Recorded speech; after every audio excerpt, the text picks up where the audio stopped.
De acuerdo con la Organización para la Cooperación y Desarrollo Económico, en materia educativa, México ocupa el lugar 30 de una lista integrada por 41 países. El Instituto Nacional para la Evaluación de la Educación publicó recientemente un estudio que pone a prueba la calidad de la educación básica en México en los últimos grados de primaria y secundaria.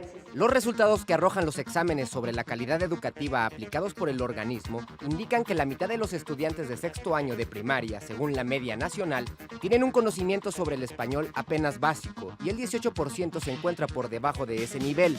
Además, se percibe que el 63% de los alumnos de primaria y el 56% de los de secundaria no dominan las habilidades básicas de la escritura.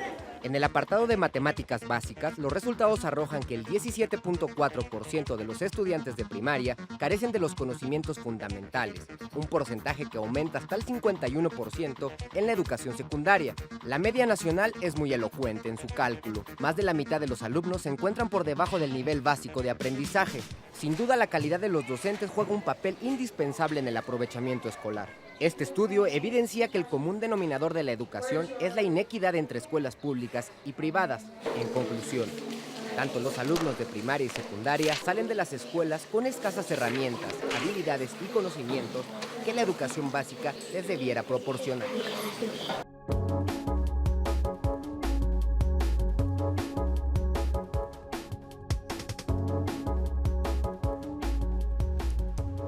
Buenas noches, ¿cómo están? Esto es Opinión Pública. Soy Francisco Abundis. Esta semana, como cada noche, como cada viernes, les llevaremos un tema de su interés, un tema que nos habla del cambio político, del cambio social en nuestro país.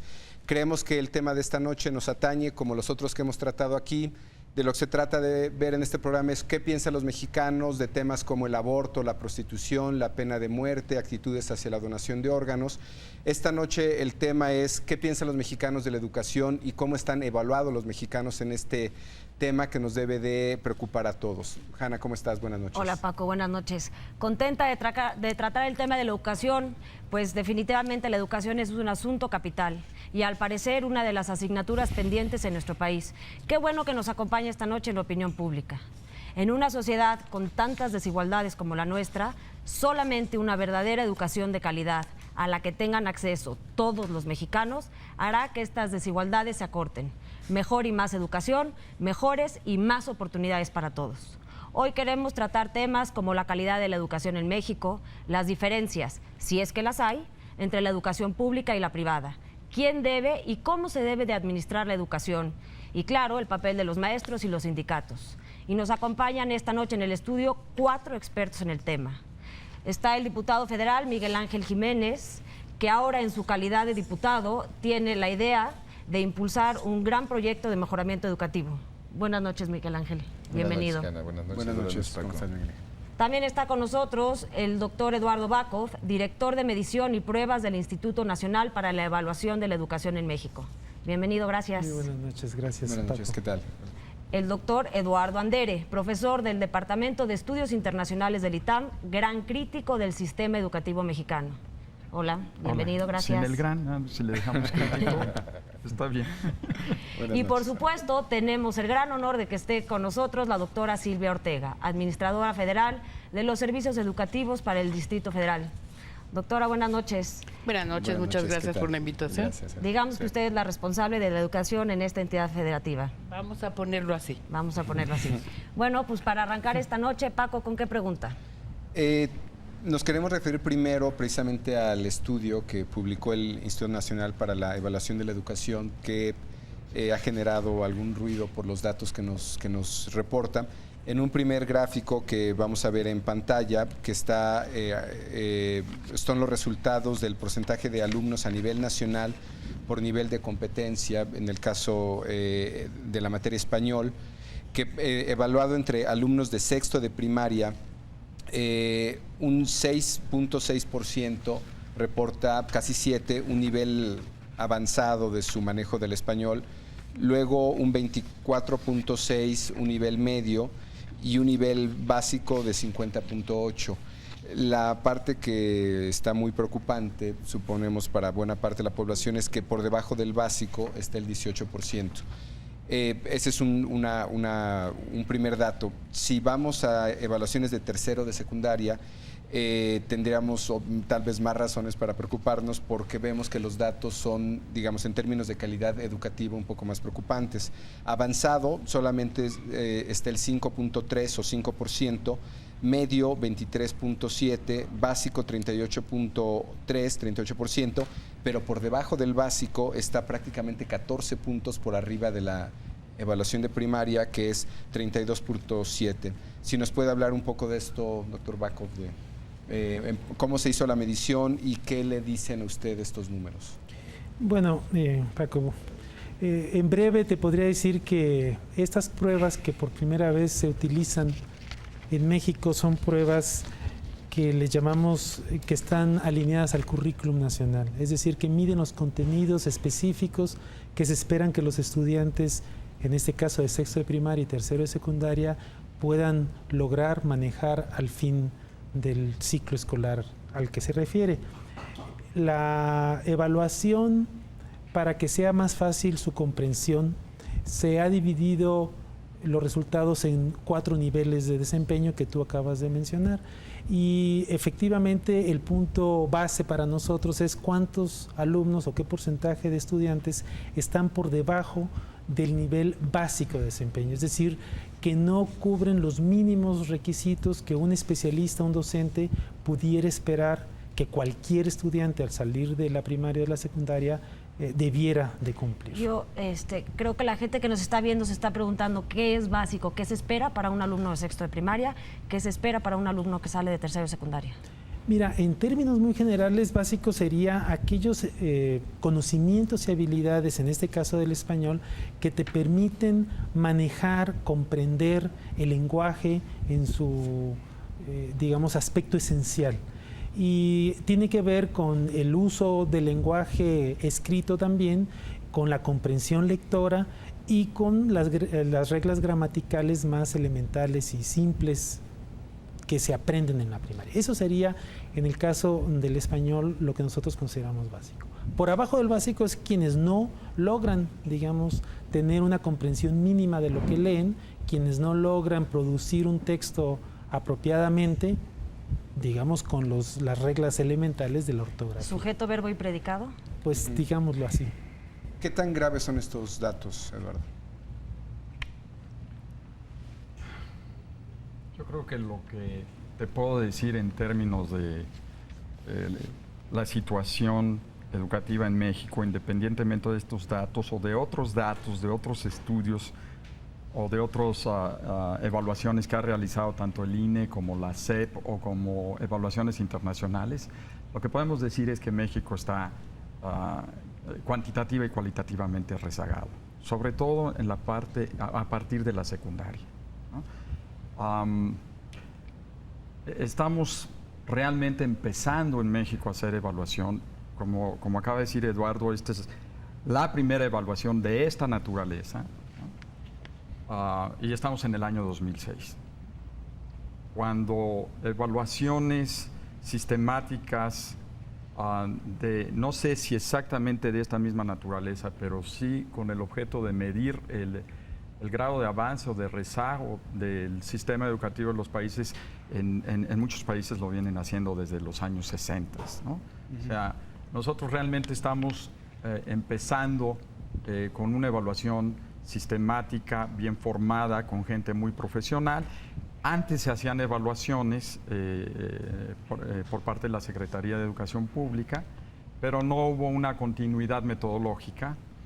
Inclusive estas evaluaciones que se hicieron en los años 90 no nos permiten, con las evaluaciones que está haciendo el INE ahora, medir cómo estaban nuestros jóvenes o el sistema educativo en 1994 o en 95, en 96 y cómo estamos ahora. Es decir, no son comparables. No son estrictamente comparables. Lo que sí puedes decir es que estábamos mal, ¿no? La única evaluación que tenemos, digamos, a nivel internacional, y tanto Silvia como Eduardo me podrán corregir, en donde nos puede decir más o menos cómo estamos con otros países para tratar de relativizar a México con otros países, es la famosa evaluación de 1995 de TIMSS, ¿no?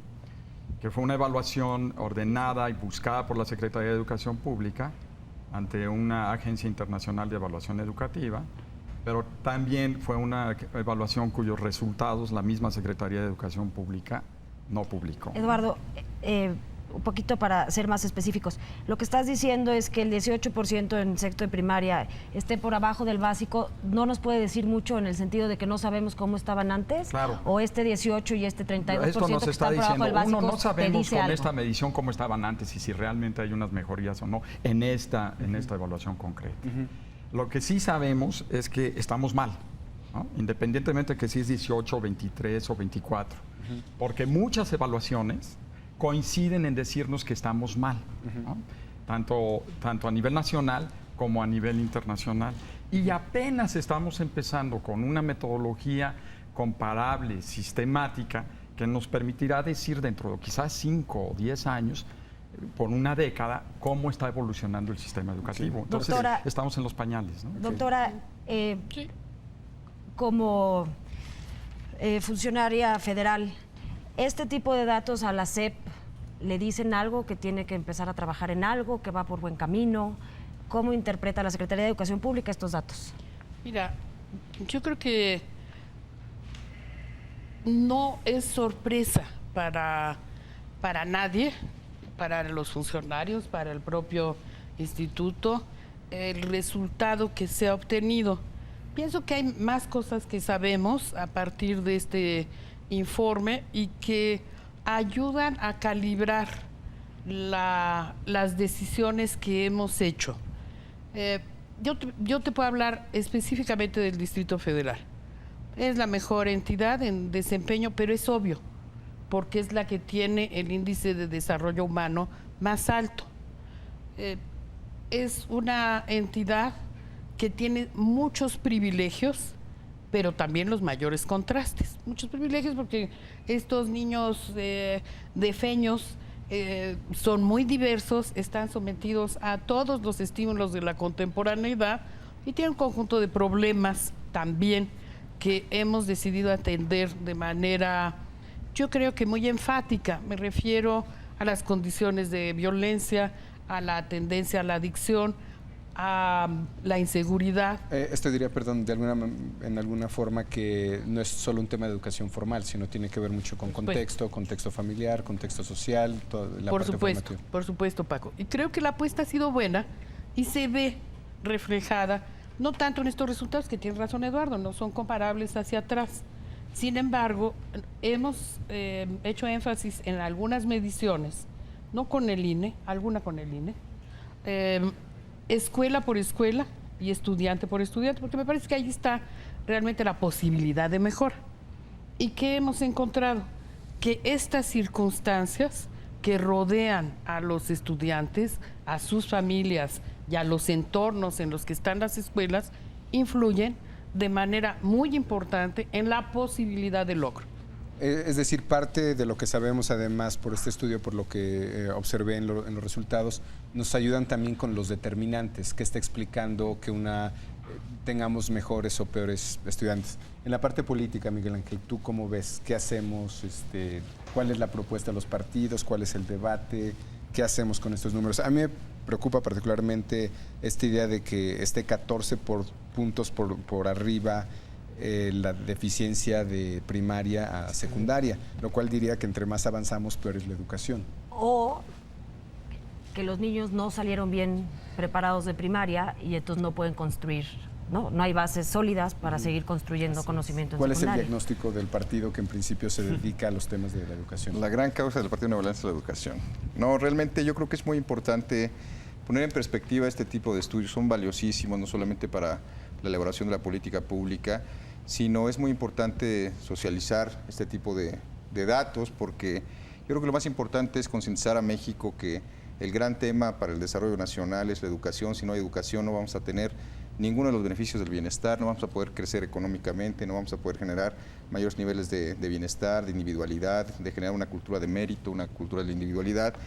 Y bueno, yo creo que es muy importante también situar la importancia de las evaluaciones. Generalmente las evaluaciones, al menos en el contexto mexicano, sirven para expiar culpas o señalar culpables, buscar chivos expiatorios. Yo creo que es muy importante acostumbrarnos a este tipo de ejercicios, hacerlos cada vez más cotidianos, que la gente se involucre en el seguimiento de esta información. Sin duda, este es un primer ejercicio que tendrá seguimientos posteriores y podemos ir en adelante haciendo conclusiones que nos permitan situar cuál es la condición o las condicionantes o los factores que inciden en mayor o menor educación para cada uno de los sectores de la población. Sin duda, la educación como un fenómeno social pues es muy complejo y tiene que ver con muchísimas variables, tiene que ver con condiciones socioeconómicas, con política pública, sin duda con las reformas legales en torno a cómo se administra el sistema educativo a nivel nacional, cómo se vertebra, cómo se articula federalmente, el papel de los sindicatos. Y el PANAL como oposición, ¿cuál diría que es el factor más relevante? Que me gustaría después, según el estudio, ver cuáles son, pero ¿cuál sería como partido la posición de el factor estructural o el factor circunstancial? No sé. Nosotros creemos, el Partido Nueva Alianza es un partido liberal, creemos finalmente que hay un tema fundamental en el fortalecimiento de las capacidades individuales y presupuestales de las familias y de los individuos para que atiendan la parte educativa. Una medida detonante que tenemos que impulsar son los recursos, no solamente en infraestructura, no solamente en capacitación de los maestros, sino en las familias y lo que tienen disponible para darle al tema educativo. Finalmente, si tenemos infraestructura, si tenemos maestros, pero los niños no tienen dinero para ir a la escuela, para vestirse, para darle seguimiento, para comer, pues nunca vamos a poder salir del rezago educativo. Me voy a agarrar de algo que estás diciendo, Miguel Ángel. Un poco la doctora también lo señaló, recursos, a mayores recursos, tanto de la escuela como de todo el entorno del niño, pues mejor el niño aprovecha la educación. Entonces aprovechamos y salimos a la calle y le preguntamos a la gente si creía que la educación privada y pública tenían el mismo nivel o había diferencias en calidad educativa. Los invito a verlos y regresamos a comentar este tema. Yo considero que no, que existe una marcada diferencia entre ambas educaciones, siendo que debería ser igual porque depende mucho del alumno. Uy, enorme. Usted jamás va a ver en Oaxaca un maestro de una escuela privada. Por supuesto que sí hay deficiencias y diferencias terribles. En la educación pública los maestros son mal pagados, en la pública les exigen y les pagan bien. Pública, pero se supone que privada sería mejor educación, más enseñanza y todo eso, pero bueno, a lo mejor también están a la par. Pues no veo la diferencia. Veo que están a nivel. Hay algunas escuelas privadas que, bueno, no tienen ni siquiera el nivel de uno de la SEP, ¿no? Pues yo digo que ha avanzado un poco, ha avanzado un poco en las escuelas públicas. En la que yo estudié, ¿no? Que es en secundaria, sí, como que sí se ha aplicado un poco más la educación. La verdad, depende de la escuela donde esté, ¿no?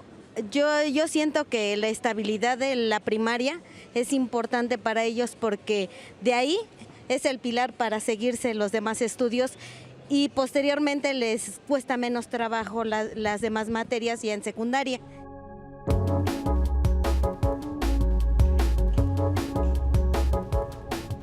Bueno, pues algunas gentes opinan que sí, otras gentes opinan que no.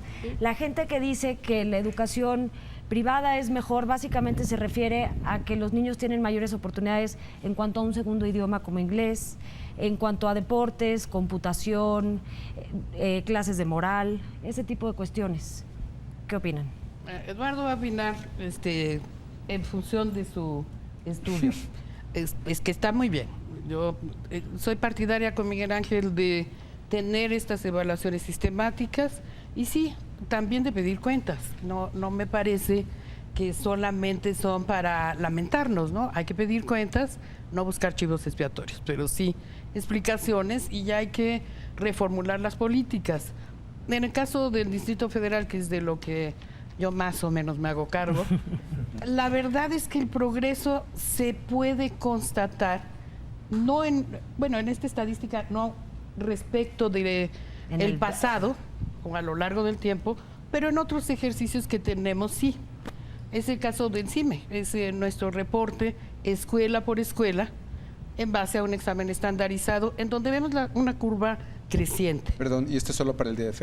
Sí, este es solo para el DF. Bueno, el sondeo fue en la calle y la gente, digamos, aunque algunas gentes dijeron que la escuela privada tenía mejor calidad, sí todos reconocieron que había un avance en las escuelas públicas. Cuando alguien dijo, Eduardo, depende de la escuela, tú asentiste. Sí, depende de la escuela, pero este es otro mito monumental.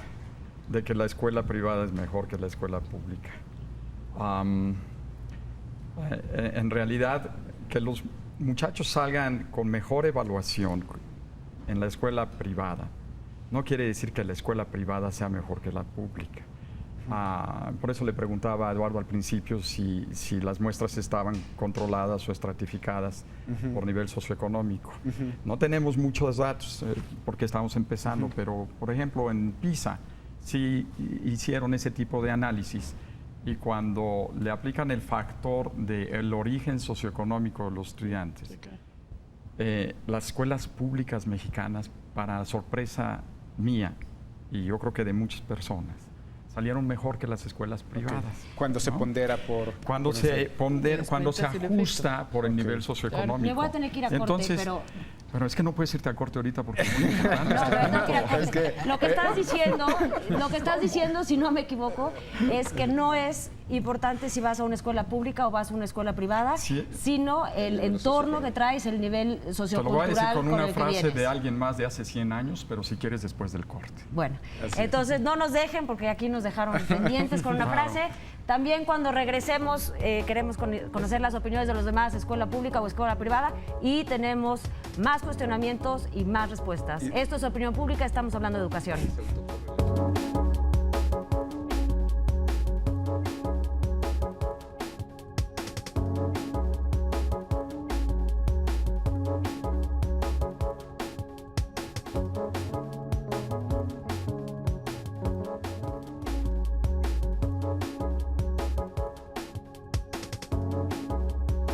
Regresamos a Opinión Pública, estamos hablando de la evaluación educativa de las primarias y secundarias en México y la actitud de los mexicanos hacia este tema. Estamos conversando con el diputado federal Miguel Ángel Jiménez, con Silvia Ortega, subsecretaria de Educación para el Distrito Federal, con Eduardo Andere y Eduardo Bakov. Estábamos en el tema de públicas privadas y me llamó la atención tu expresión de mito, ¿no? Nada más déjame, te doy unos datos que podrían desmitificar y que son datos no ponderados, ¿no? Los resultados del INE, del estudio al que nos referimos, dice porcentaje de alumnos a nivel nacional por nivel de competencia español, sexto de primaria. Primarias privadas avanzado, en el gráfico número 3 que tenemos, es 29%, contra primarias públicas 6.6%, un diferencial de 23 puntos. Medio 43 de privadas contra medio 28.4, un diferencial de cerca de 15 puntos por ahí. Básico 25 en privadas con 51, casi 52 de públicas, y por debajo del básico solo 2% en privadas contra 13.2. Hace un rato dijiste esto, si lo ponderamos, igual y estos números no sé si se revierten, pero finalmente acabarán siendo menos escandalosos o el diferencial no será de este tamaño, pero en términos absolutos así es, ¿no? Sí. Lo que aquí está diciendo, no te está diciendo que la educación privada sea mejor, lo que te está diciendo es que los niños que van a escuelas privadas salen mejor, y esta sutileza es extraordinariamente importante para la política educativa. Para saber si la escuela es mejor o no es mejor, lo que tú tienes que analizar es qué tipo de estudiante tienen las escuelas públicas y qué tipo de estudiante tienen las escuelas privadas. Para empezar, las escuelas privadas en México tienen la facultad de seleccionar a sus estudiantes. Entonces pueden seleccionar académicamente y socioeconómicamente a sus estudiantes. Eso ya marca una diferencia sustancial entre unas y otras. Por eso cuando institutos como el INE o PISA u otras organizaciones realizan este tipo de exámenes, analizan los datos desde la perspectiva ¿qué sucedería si comparamos a las escuelas, ¿sí?, quitando el factor socioeconómico? Le dan un peso específico, lo ponderan, y entonces si comparas, considerando como si los dos fueran del mismo nivel socioeconómico. Y ahí entonces ya no estás midiendo al niño o de dónde viene el niño, sino estás midiendo el valor agregado que le da la escuela a ese niño. O su ambiente. O su ambiente, por supuesto. Cuando aplicas ese factor o esa ponderación, los datos, tanto a nivel internacional como en México, te dicen que por lo menos los resultados son los mismos. Bueno, vamos a ir rápidamente al responsable de estudio. ¿Tengo poquito tiempo? ¿Cómo no? abonando a lo que dice Eduardo, es exactamente, el niño no solamente aprende en su escuela, aprende en su casa, aprende en su contexto, aprende en su colonia. Aunque estamos estudiando y estamos evaluando aspectos o conocimientos y habilidades escolares, estas se aprenden en todos lados. Y efectivamente lo que nosotros hemos visto es no solamente las condiciones socioeconómicas, sino específicamente las socioculturales. A mayor riqueza sociocultural de la familia del niño, mayor aprendizaje. ¿Medida cómo? Medida por la escolaridad de los papás, por la cantidad de libros que tienen en casa, por lo que esperan los papás de sus hijos en términos de la escuela, por los eventos culturales a los que pueden y tienen acceso, etcétera, etcétera. Es decir, son todos aquellos factores que propician que el niño aprenda más, en pocas palabras, tenga mayores oportunidades de aprender que otro niño. Entonces, el problema no es tanto dentro de la escuela, sino fuera de la escuela. ¿Qué opinas, Miguel Ángel? Yo creo que el tema fundamental es el tema fuera de la escuela. Yo creo que hay una autocorrelación en lo que medimos de escuelas públicas y privadas con respecto al nivel socioeconómico y de índice humano, de desarrollo humano de quienes asisten a cada una de las escuelas. Finalmente, en una sociedad tan polarizada como la sociedad mexicana, pues vemos que los niños que tienen capacidad y recursos para poder acudir a la escuela privada, pues son los que de cualquier manera, quitando la variable escuela pública o privada, saldrían de cualquier manera mejor evaluados. Yo creo que hay un punto ahí, concuerdo plenamente con Eduardo Ander en los términos que comenta que, bueno, finalmente no es el tema de la escuela privada o pública, sino quiénes son los que asisten a cada una de las escuelas. Hay una percepción de que de pronto los padres, hablando de este capital sociocultural, de pronto no se involucran como deberían de involucrarse como familias con la educación de sus hijos y los delegan prácticamente a los maestros. ¿Eso qué tan relevante es? Déjame hacer un punto y enseguida tocar el tema de los padres. Hay escuelas que tienen alumnos similares y logran cosas diferentes. Hay buenas escuelas y malas escuelas. Eso también es cierto. En la Ciudad de México tenemos esos ejemplos. Hay escuelas extraordinarias que logran rendimientos notables en los niños, cuyos padres tienen una muy baja escolaridad. Nosotros nada más usamos baja escolaridad como un proxy para capital cultural. Bueno. Y ya hay escuelas de mayor, digamos, con mayores posibilidades o cuyos niños tienen mayores posibilidades y el rendimiento es malo. Entonces ahí la pregunta es ¿qué hace la diferencia? ¿Qué hace una buena escuela?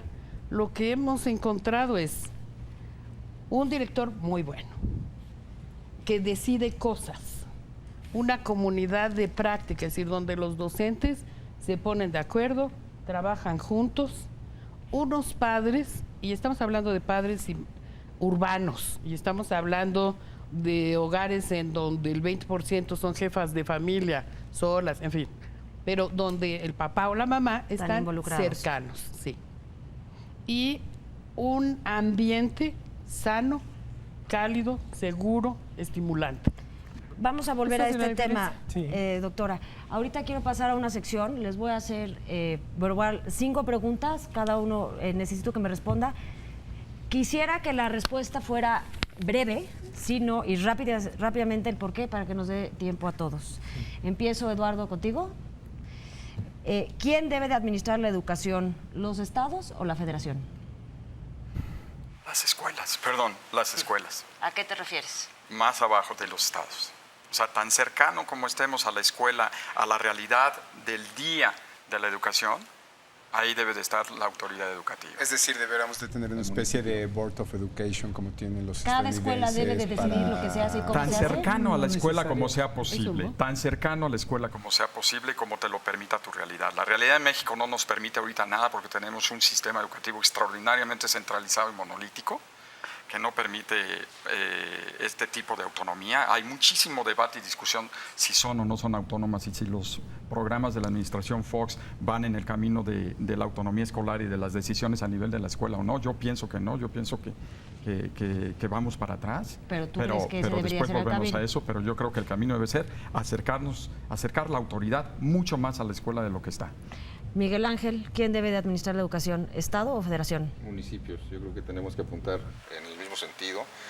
Por supuesto que hay que explorar nuevos mecanismos de descentralización educativa, bueno, consolidar la que está pendiente de la Federación a los estados y por supuesto explorar en el futuro, en las próximas 2 décadas, una descentralización con facultades plenas a los municipios para que administren también el sector educativo. O sea, bajarlo más. Doctora. Yo estoy de acuerdo con la idea de la descentralización hacia la escuela para que tome más decisiones, pero estoy segura que requieren de una coordinación territorial, es decir, con algún arraigo territorial.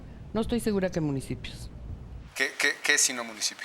Yo creo que, yo lo he pensado mucho para la Ciudad de México, hay 2 delegaciones que concentran el 40% de la población y ya hay algunas en donde, te pongo el ejemplo de Iztacalco, es una delegación muy pequeña, entonces no sería adecuado. Creo que la georreferenciación nos permitiría buscar la escala y yo sí creo que deben ser que debe haber autoridades educativas coordinando. Doctor.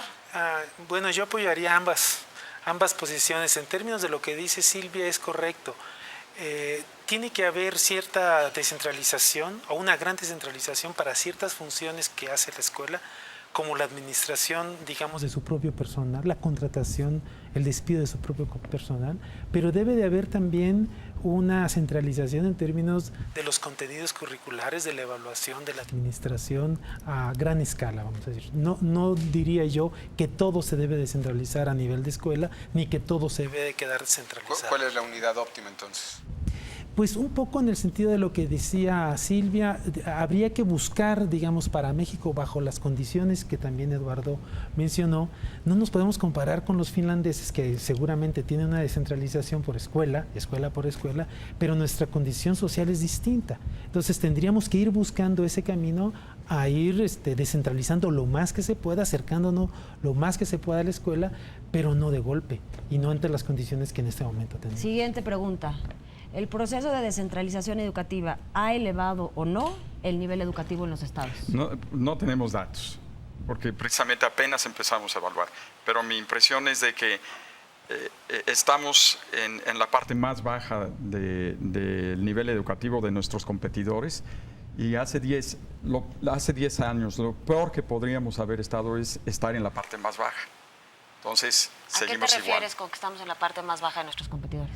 Que me refiero que con los datos internacionales que tenemos de evaluaciones de estos jovencitos o de nuestros niños y jóvenes, de los países con los que México compite o somos socios internacionales, salimos en el último lugar. Pero con lo que dices ¿estamos prácticamente igual? Sí, porque lo mejor que si hubiéramos estado hace 10 años en un lugar mejor que el último lugar, quiere decir que nos hemos deteriorado. Okay. Estamos en el suelo. Miguel Ángel, ¿tú qué opinas? ¿La descentralización sí o no ha elevado el nivel educativo a nivel de los estados? Bueno, también en los mismos términos, pues no hay información disponible que nos permita hacer comparaciones en el tiempo. Sin embargo, la experiencia tendría que apuntar que, bueno, primero la descentralización está pendiente, no se ha consolidado plenamente el proyecto que inició en la década de los 90. Y que aún está pendiente en el caso de algunos estados. En la Ciudad de México misma no se ha podido consolidar el traspaso de los servicios educativos al gobierno del Distrito Federal y digamos que hay una descentralización a nivel federal inconclusa. Por lo tanto, no solamente no hay evaluación, sino que no se ha concluido para poder efectivamente hacer una evaluación si ha mejorado. Pero suponiendo que se hubiera realizado, ¿tú qué hubieras esperado? Yo esperaría, y el comentario en algunos estados, que en el caso del estado de Colima, algunos estados del norte de la República, que ha permitido, combinado con otros factores socioeconómicos y de escala, que haya mayor nivel de calidad educativa. Sin embargo, pues es total y absolutamente especulativo, ¿no? Doctora, dado que el Distrito Federal que está a su cargo es una entidad federativa que no administra sus propios recursos, y dado que el DF tiene el nivel educativo mayor, ya lo hemos estado comentando, ¿usted qué opina? ¿Ha o no ayudado la descentralización a mejorar los niveles educativos en el país? Bueno, no, Hanna, la idea sería, ¿qué pasaría si se descentraliza? ¿Mejoraría? ¿Seguiría en la mejora o no? Yo digo que depende de cómo se ejecute la descentralización.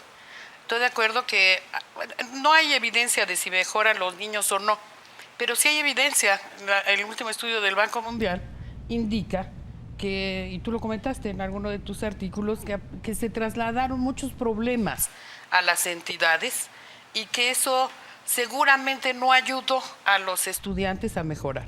Esto lo confirma, ¿verdad? Pero yo lo que pienso es que en el Distrito Federal se han puesto las bases para que cuando ocurra la descentralización hacia el gobierno del Distrito Federal sea la mejor lograda. Tenemos hoy muy buenas condiciones. El sistema funciona, está ordenado, está limpio y está inspirado, yo te diría. Lo puedes ver en muchos maestros con muchas iniciativas. Tiene muchos menos problemas que antes y habría que esperar, lógicamente, una mejora muy importante con la descentralización. Que no ha pasado. Que no ha pasado. Doctor Bakov, la misma pregunta, y a usted le agregaría que nos comentara qué estados de la República están mejor evaluados y cuáles están más mal evaluados. Bueno, mira, en principio diferiría ahora sí de todos mis compañeros porque sí hay evidencia. Nosotros acabamos de publicar en agosto, en este año publicamos, el año pasado de hecho, publicamos un estudio que comparaba los resultados del año 2000 al 2005. Y se llama así, Estudio Comparativo de la Educación Básica en México 2000-2005. Es un estudio nacional con representatividad en todos los estados de la República. Y lo que nosotros observamos en ese estudio, aunque no son estas mismas pruebas, son las pruebas que utilizaba la Dirección General de Evaluación de la Secretaría de Educación Pública, las que ellos utilizaban en el 2000, nosotros utilizamos las mismitas pruebas, las aplicamos a muestras, digamos, similares o representativas al menos, y lo que encontramos es que en primaria hay un ligero mejoramiento. Definitivamente hay un ligero mejoramiento sustantivo, digamos, bien documentado. En cambio, en secundaria no. En secundaria, el cambio educativo no se ve, no es significativo, salvo en algunas escuelas, y que no podemos decir es duro, podemos meter las manos al fuego y decir en todas las secundarias. Parece que las secundarias generales, digamos, la mejoría es mejor, es mayor que en las otras. Pero sí hay estudios que pueden decir y que, digamos, que nos pueden acercar en este momento a esta respuesta. Eduardo. Sí, Eduardo. Yo me preocupa un poco porque me parece una evaluación política. Me parece como que 2000, bueno, pues es el inicio del gobierno, 2005, bueno, esto quiere decir que entonces sí está funcionando por lo menos en primaria. Yo escuché muchas veces a tu jefe, al Martínez Rizo, al doctor Martínez Rizo, criticar mucho las evaluaciones de la SEP de anteriores al INE. ¿Sí? O sea, lo que ustedes están haciendo es, las criticaron por fallas metodológicas, las criticaron por falta de profundidad, hay una infinidad bueno, no infinidad, estoy exagerando para dramatizar. Hay algunas críticas serias, ¿no? Sobre todo al principio. Ahorita ya creo que hay una más cordial relación, pero había críticas bastante fuertes en donde decían no podemos comparar, no podemos comparar, no podemos comparar, no podemos comparar. Básicamente cuestionarías estos números. Y lo segundo es preguntarte, ¿te han auditado estos estudios? O sea, ¿el INE se ha sometido a alguna auditoría independiente, científica, académica, que diga lo que tú estás diciendo es correcto? Sí, mira, déjame hacer una aclaración porque yo creo que hay aquí hay una confusión. Las críticas siguen en pie, no es que se hayan minimizado, y porque las relaciones, simplemente, digamos, yo soy un técnico en evaluación y conozco perfectamente las limitaciones. Lo que siempre dijimos es que no podía haber no eran comparables de un año a otro, porque desgraciadamente la SEP fue cambiando las pruebas, aunque les llamaba de la misma manera, cambiaba las preguntas, y al cambiar las preguntas cambia la dificultad de la prueba, y al final no sabes si los niños salieron más mal porque era más difícil la prueba o porque tenían menos aprendizaje. Porque no son consistentes. Porque no era consistente. Lo que es importante es que hay una prueba y esa en el tiempo se va a hacer y vamos a tener datos. Utilizamos la misma prueba, por supuesto con las deficiencias de la propia prueba, eso es clarísimo. Como tal, no hemos solicitado una auditoría externa, pero los datos, las bases de datos, los informes y absolutamente la metodología que seguimos fueron y están expuestas a, digamos, al público. Y otra cosa interesante, este estudio fue asesorado por los mejores profesores en evaluación de la Universidad de Stanford. Está el doctor Carnoy, está el doctor Edward Hartel, está Martin Carnoy, está el doctor Richard Shabelson. Sí se ha hecho entonces esta auditoría. No solamente es que no se hizo una auditoría en ese sentido, sino se hizo con la asesoría de personas de primera línea. Y lo importante, y aquí todos han coincidido, es que no podemos decir si hemos mejorado o no, en el sentido de que previamente no teníamos datos y gracias a este estudio los vamos a tener. Voy a pasar a la cuarta respuesta, me voy a tener que ir rápidamente a corto, entonces es prontísima la respuesta. ¿Cuál es para cada uno de ustedes el elemento más importante? Digo, es difícil decir uno, pero para que haya una educación de calidad en México. Si hubiera que centrarlo en un solo elemento. Exacto. Si quiere, doctor Backhoff, empezamos por usted para cambiar. Con muchísimo gusto. Mira, lo que nosotros hemos visto es que las condiciones, en especial de las familias, es un factor que determina los aprendizajes. Si nosotros no abatimos la pobreza extrema o las condiciones en las que los niños pobremente estudian, va a ser muy difícil que tú... Condición social. Condición social. Pero eso no es todo, porque lo que decía la doctora Silvia también es muy cierto. Hay escuelas con estudiantes muy... digamos, del mismo nivel socioeconómico y escuelas que hacen mejor su función. Pero sería la más importante, digamos. Yo diría que si la centramos en una, no solo pero no me gustaría dejarla en esa, porque es complejo, porque es muy fatalista. Pero si nos comprometemos con variable, yo digo que la otra es, por supuesto, la escuela. Nosotros le tenemos que apostar a que la escuela puede revertir en gran medida esas diferencias. Doctora. ¿Cuál es la variable? No nos diga que es vivir en el DF. ¿Tiene que haber alguna otra? No, padres y maestros, juntos. La comunidad diada de padres y comunidad de maestros funcionando en una escuela. Así es. Capital social educativa en la escuela, digamos que sería similar. Claro, porque es la única manera de resarcir esto que en su versión extrema sería un determinismo económico y entonces pues mejor que nos dedicamos al canto, ¿verdad? Porque si no podemos hacer nada. Exacto. Miguel Ángel. Bueno, es que la pregunta es un poco determinista. Sí, es un factor. no, bueno, yo creo hay que comprometerse. El ingreso disponible de las familias. Hay que trabajar para hacerles llegar a las familias vía Estado, vía sector financiero, vía bancos, recursos. Pero el ingreso disponible de la familia. O sea, que destina a la educación. O sea, oportunidades. No, yo creo que hay que explorar muchos mecanismos, una financiera educativa como lo hay en muchos países del mundo, créditos educativos, becas, en fin, toda la serie de recursos quien quiere estudiar puede estudiar. Así es, que no sea la limitante o el dinero una limitante para acudir a la escuela. Eduardo. Yo diría dos cosas rápidamente. La respuesta de Eduardo y de mis compañeros, pero sobre todo la de Eduardo, tiene una consecuencia extraordinariamente triste, y es que los pobres son ineducables. Y si eso es cierto, pues tendríamos que ponernos a llorar. Porque acabar con la pobreza va a ser, yo creo que más difícil que acabar con el rezago educativo. Y la otra parte, la parte positiva de mi respuesta sería que durante décadas le hemos errado a la política educativa. No es problema de las escuelas, no es problema de los maestros, no es problema de las becas, es problema del sistema educativo. Tenemos un sistema educativo y una política educativa completamente erróneas, anacrónicas. ¿Qué quiere decir eso? Cambiar el sistema educativo radicalmente. ¿A qué te refieres? Una variable de ese sistema que sea la más relevante. Tienes que cambiar al secretario, al sindicato, a quién cambiamos. Bueno, tendrías que leer este libro para eso, porque me 300 páginas para responder esa pregunta. Nos lo puedes resumir. Pero lo que yo te diría es que tenemos que crear un nuevo sistema, un sistema que permita competitividad, un sistema que permita que los buenos maestros y las buenas escuelas florezcan. ¿Y cómo lo creamos? Con competitividad, con cercanía de las decisiones a las escuelas, que es autonomía, con menos intromisión de las autoridades federales en materia educativa, y con una extraordinaria diferencia en la forma en la que se distribuye y se gasta el gasto educativo en México. Es el país de todos los miembros de la OECD y de todos los PISA afiliados, digamos. Aunque el problema puede ser haber entrado a la OECD. No necesariamente, porque en los países afiliados a PISA, ahora ya hay más países afiliados a PISA que o por lo menos al mismo nivel, ¿no?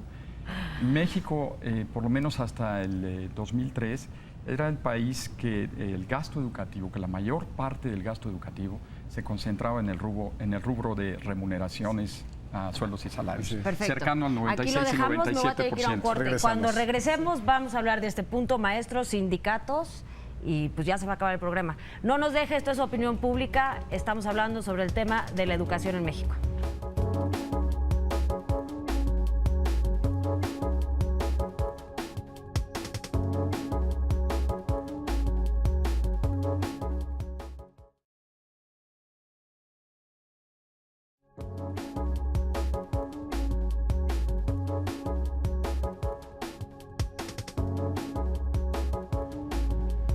Regresamos a Opinión Pública, estamos hablando de la evaluación de los mexicanos en el renglón de la educación, qué es lo que piensan los mexicanos de este rubro. Estamos hablando con Silvia Ortega, Eduardo Andere, Eduardo Bacov y Miguel Ángel Jiménez. Nos quedamos con algunas preguntas pendientes, Hanna. Solamente quisiera retomar un tema que me llamó la atención cuando hablábamos del tema de cómo se organiza la educación del país, si es municipal, si debe ser a nivel escuela, algo regional, algo intermedio. Esto es más perceptual, es una encuesta que realizamos hace un par de años en septiembre, que es el tipo de variables son más o menos fijas y que no se mueven mucho en el tiempo, una encuesta nacional, mayores de 18 años. En su opinión, ¿los servicios educativos deben ser administrados por los estados o por el gobierno federal? ¿No? La misma pregunta que les planteamos aquí. El 46% de la población cree que por los estados, el 44% cree que por el gobierno federal, 10% dice no saber. Me llama la atención que hay como mucha claridad en la opinión, es decir, no hay como mucha especulación. A una pregunta que a mí me parece relativamente compleja como esta, yo esperaría una no respuesta mucho más alta. Me llama la atención que la gente está dividida y por lo menos clara en lo que quiere. De lo que platicamos, perdón, no es medio contraintuitivo pensar, Eduardo, es que si tenemos la educación a nivel escuela, ¿no? Es decir, es lo más descentralizado que podemos tener y entonces la descentralización nos debería de ayudar, porque según entendí es como mixta la respuesta, ¿no? Es decir, no está claro que la descentralización haya ayudado. Entonces, más allá de los indicadores, intuitivamente no deberíamos de esperar que con más descentralización mejore esto. No necesariamente. Necesitamos mucha más información, necesitamos muchos más estudios al respecto. No tenemos en México experiencia real de descentralización. La descentralización o federalización de los servicios educativos de 1992 y 93 tiene un nombre equivocado, porque en realidad... ¿Porque no pasó nada? No pasó realmente sustancial, no pasó nada hacia ni siquiera los estados. Okay. Eduardo Bacov, antes de pasar a la siguiente pregunta, ¿querías decirnos algo? Sí, yo quería hacer una aclaración en términos de la variable a la que yo le apostaría para mejorar el aprendizaje. Y no es que sea determinista, yo le apostaría a lo que ahora se conoce como oportunidades de aprendizaje.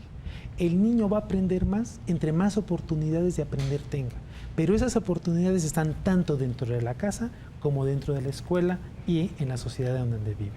Entonces, definitivamente, esta relación y de la que hablaba antes Silvia, de que había escuelas bajo condiciones similares que tenían mejores resultados, seguramente casi lo podría meter la mano al fuego, es que tienen mejores oportunidades para aprender.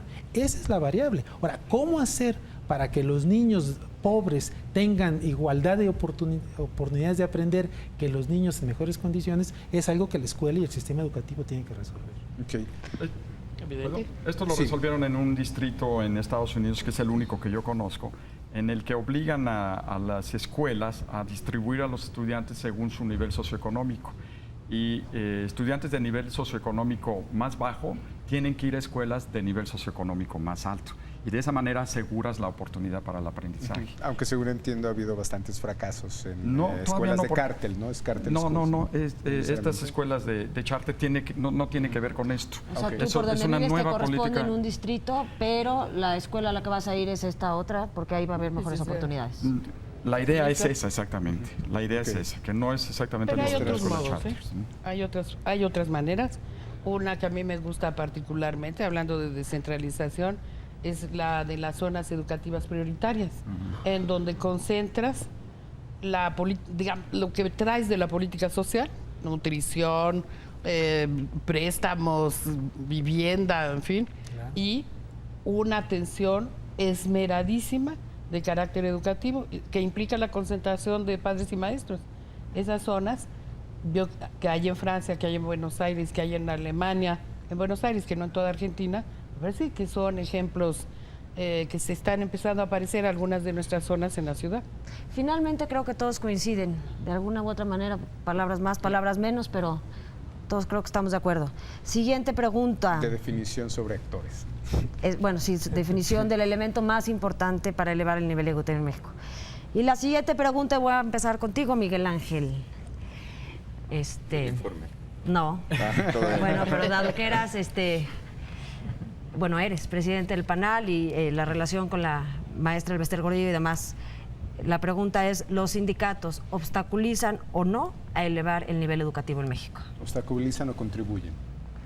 Bueno, sin duda también hay un gran saldo pendiente en la vida democrática de México y es la democratización de los sindicatos. Esto no solamente es el sindicato de salud, sino todo el sistema de educación. No, sindical, en términos generales. El punto de los sindicatos pues sigue siendo un pasivo en torno a la actualización y la representatividad que puedan tener en el marco de un nuevo sistema democrático. Sin duda hay que transformar el sindicalismo en México. Tenemos una ley laboral muy arcaica y sin duda es una restricción importante para poder implementar de manera más eficaz nuevos mecanismos de calidad en las empresas y sin duda en el tema educativo. Ahora hay que trabajar en esto en todos los sindicatos y en este momento por supuesto que pues es un momento de transformaciones nacionales y el sindicalismo habrá de transformarse para cumplir con su labor de aportar. Hoy por hoy el sindicato de maestros obstaculiza más sindicato de lo que per se, pues realmente ¿no? es una dicotomía sí, no, y yo creo que bueno, también todo esto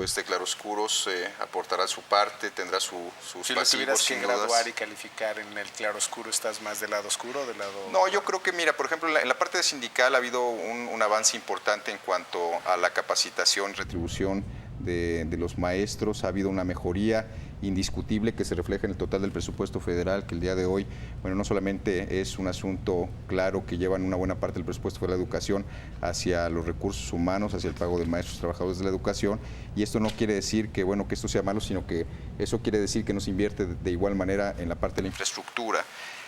Hay una capacitación permanente, hay una carrera magisterial, ha habido muchos avances en los últimos años en torno a las condiciones laborales del sindicato. Que esto se haya traducido o no en mejoría en la calidad educativa, pues está a debate, ¿no? Okay. Doctora. Yo voy a ser muy prudente y lo quiero decir expresamente para que no le digan que le saco, pero yo soy funcionaria y negocio con 3 secciones sindicales cotidianamente y me va muy bien, ¿eh? Hoy mismo hemos tenido una sesión, pero déjame hacerte una respuesta. Yo pienso que el sindicato y la secretaría constituyen un sistema y también los poderes estatales y también la parte legislativa, en fin. Y me parece que eso es lo que hay que cambiar el conjunto. Yo estoy de acuerdo allí con Eduardo, no estoy de acuerdo en las velocidades que él quiere ni en las maneras que él ha sugerido, pero sí estoy muy convencida de que una transformación que priorice a los individuos y que haga el sistema mucho más ligero es algo que estoy convencidísima va a permitir ese despliegue de las capacidades de las comunidades educativas, que es la base de la mejora. Eduardo, tú, rápidamente. Pues mira, yo... Rapidísimo porque me voy a corte en un minuto. No, bueno, pues es la verdad. No, me voy, despido el programa. Ajá. Bueno, ¿qué te puedo decir? Últimas el sindicato palabras. no es responsable de la política educativa, pero se mete en la política educativa. Okay. Hay mucha evidencia de que se mete. ¿Por qué se mete el sindicato en la política educativa? Pues porque la autoridad lo permite, porque la autoridad que es la responsable de la política educativa ha permitido esto. ¿Obstaculiza o contribuye? Entonces yo diría lo siguiente, este es un juego estratégico entre el sindicato y la secretaría. Se ha visto más hábil, y las autoridades, se han visto mucho más hábiles los líderes sindicales a través de las décadas que los líderes de las autoridades. Eduardo, tu respuesta es de sí o no, porque ya me voy. ¿Sí o no qué?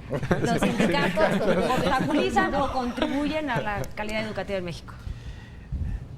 No, yo no podría decir eso, yo no soy un experto en esa materia, entonces preferiría no emitir una opinión personal que no tenga sustento. Perfecto. Como una evaluación. Bueno, pues nos vamos a tener que ir. Muchísimas nos faltó gracias. política educativa, Silvia. Nos faltó política educativa. Claro, nos podemos comprometer a otro Muchísimas programa. gracias Nos deben por otro programa. acompañarnos en Opinión Pública. Así es. Esperamos que este tema sea de su interés. Aquí tenemos el libro del doctor Eduardo Andere, México sigue en riesgo, el monumental reto de la educación. Para quien esté interesado, aquí hay lectura. Para no simplificar respuestas al público, tenemos la complejidad en un Gracias. libro. Los Buenas esperamos la noches. semana que entra. Buenas noches, esto es Opinión Pública.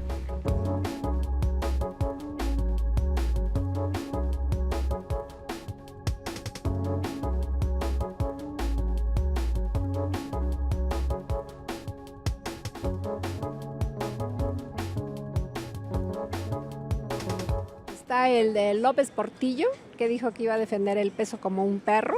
Lo de Luis Echeverría, el problema que hubo del México 68. Uno de Salinas, sí, cuando lo estuvieron ahí, que corrieron a unos senadores, de hecho, del PRD, porque le estuvieron gritando justo después de lo del fraude de Cuauhtémoc. Normalmente en todos es lo mismo, prometen y no se ve nada claro, no cumplen lo que prometen. Uno de los informes de López Portillo, cuando habló del peso y que lo iba a defender como perro y todo eso. A lo mejor lo más chusco, ¿no? Cuando lloró el presidente Portillo, ¿no?